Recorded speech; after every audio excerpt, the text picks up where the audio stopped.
I'm Vivianne, and I am presenting my summer fieldwork that I did this summer in Romania.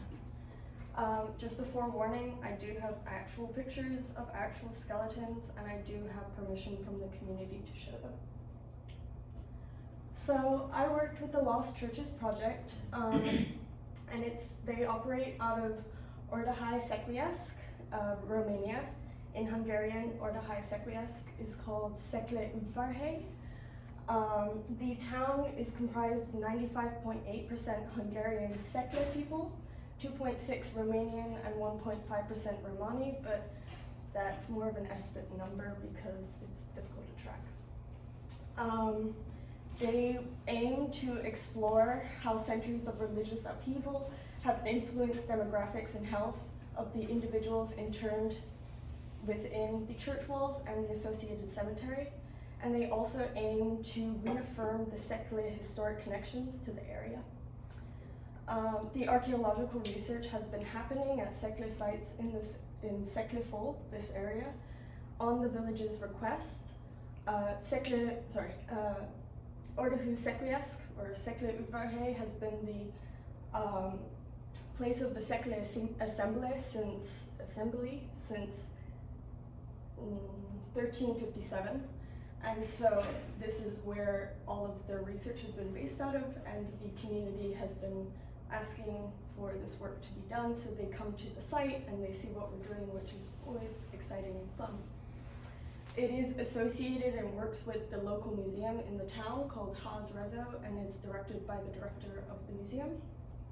And the way I was able to join this project is through the Architect Field School. So I've been talking about the Szekle people, but who are the Szekle people?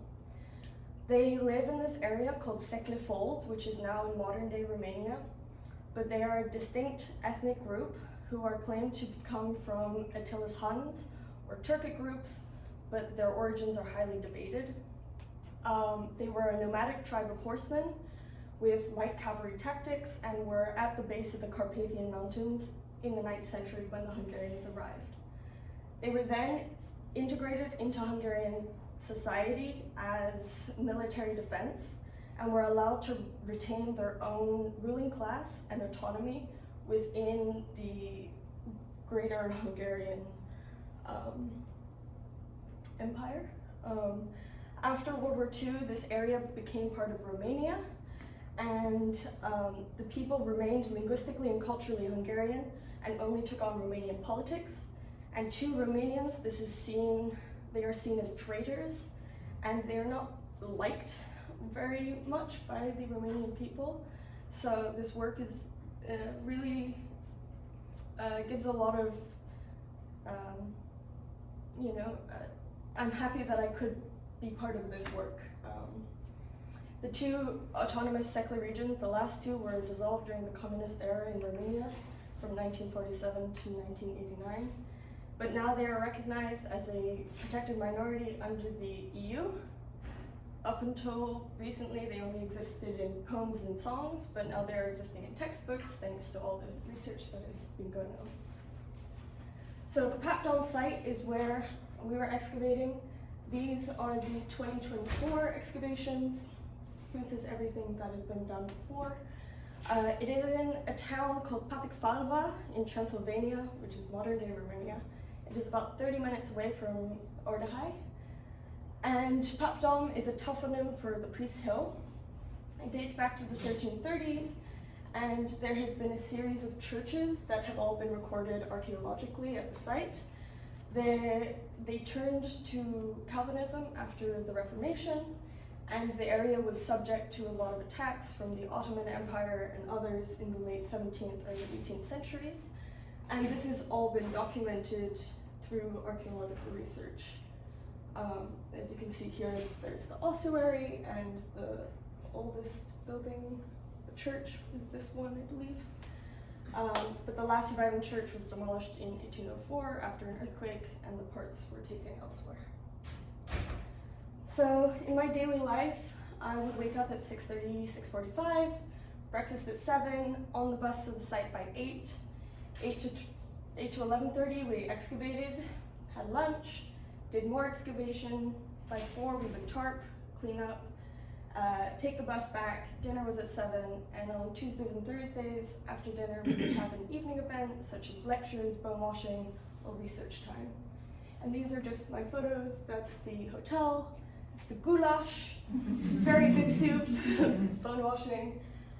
So this is my first trench that I worked on with my dig partner. This is trench 63. There were 4 individuals. There was G937, G51, G68, G868, G871. There was 1 adolescent, 1 child, and 1 adult, 1 child, and 2 adolescents.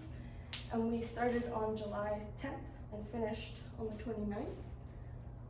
These are just showing the process, and these are the 2 different photographs. We had to excavate, photograph, map the first individual because one of the adolescents is on top of the child and another adolescent. So we had to map that, pull that, re-excavate, and then re-photograph, and then remap all the rest of them, and then pull. So that took quite a while. This is trench 56. This was our second trench. One more thing about the last one.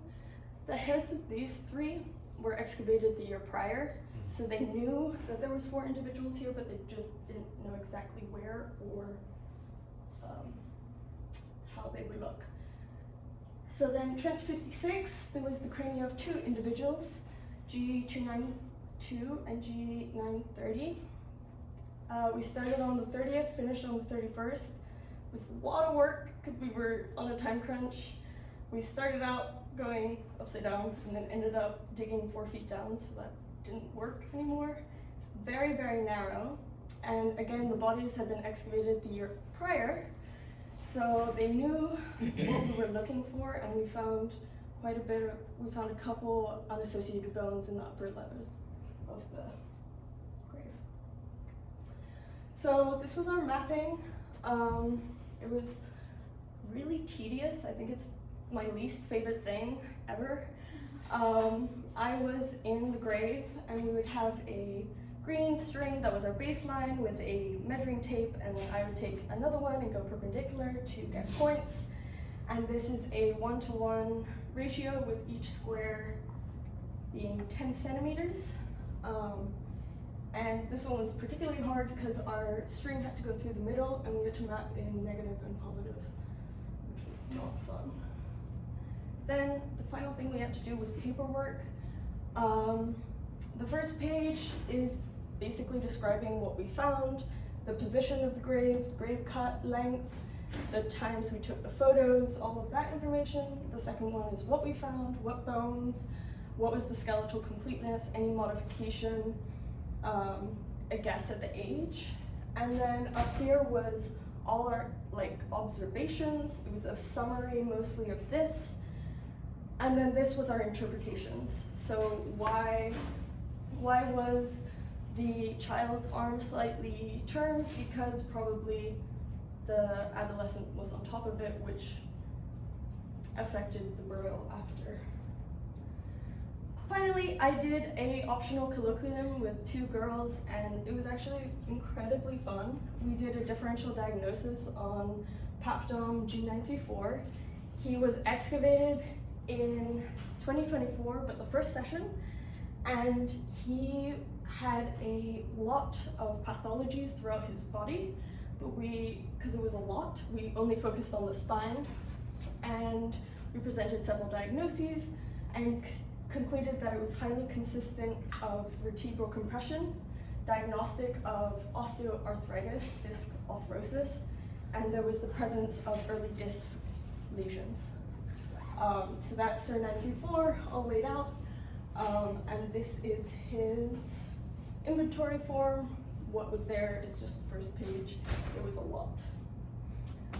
But because we never knew him when he was alive, we couldn't be sure about how correct any of our conclusions were. But yeah, go send him.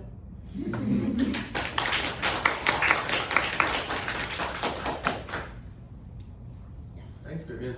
Are those burials you worked on, are they 14th century or 19th century? Or? So they are outside of the walls, so they are 16th century, plus we found, I think, at least 50 nails in one of them. So nails were invented in the 16th century, so they are definitely post-16th century. So the nails are from a coffin that is? Yes, so they were all in coffins, and some of them, not mine, but some of them we found headdresses with beads, and it was incredible. And the last day we excavated the 1000th grave, and it had so many beads and like headdresses, and it's really cool. And some cases there's coffin wood too, but not in mine. Yeah. Vivianne, thank you so much. So you said that mapping was your least favorite, although it was a very exquisite drawing. Thank you. What was your most favorite? I liked digging. It's once you get into the rhythm, it was really nice and it was very calming, and I think it was really, there was no music, there was nothing, it was just kind of you working with the land and then finding and just preserve, like it was very special to me. That's kind of a two-parter. So, first part, it looks like the preservation was quite good at the site. Was that the case for most of the ones you were working in, or not really? I would say for a good amount of them, the preservation was pretty good. Okay.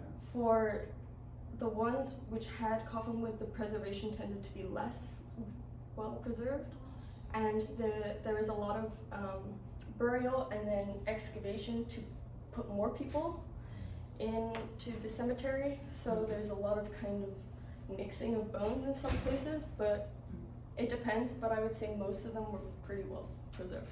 Okay.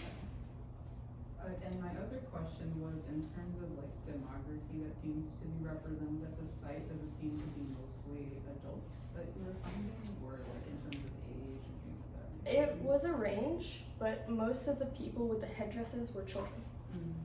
So they're currently looking into the beads and the headdresses and where they're coming from and stuff like that, and why they are mostly at this site, not at all the sites. At other sites it's different patterning, but at this site in particular it's mostly all children. So it's a mix of ages. Were these like family plots? Or is there any way to tell? It's not family plots, but when they excavated in the center of the church, they found a wealthy family, which was very well known. Interesting.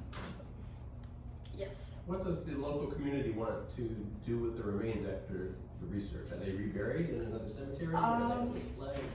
I know that they are kept for a while and preserved in the museum. I don't believe they are put on display, however, I'm not sure. But the main reason that we are there to excavate is so that the people can continue to use their sacred site as a cemetery and continue to have active graves there, because there are active graves, and so they will not be reburied at that site. Thank you. Thank you.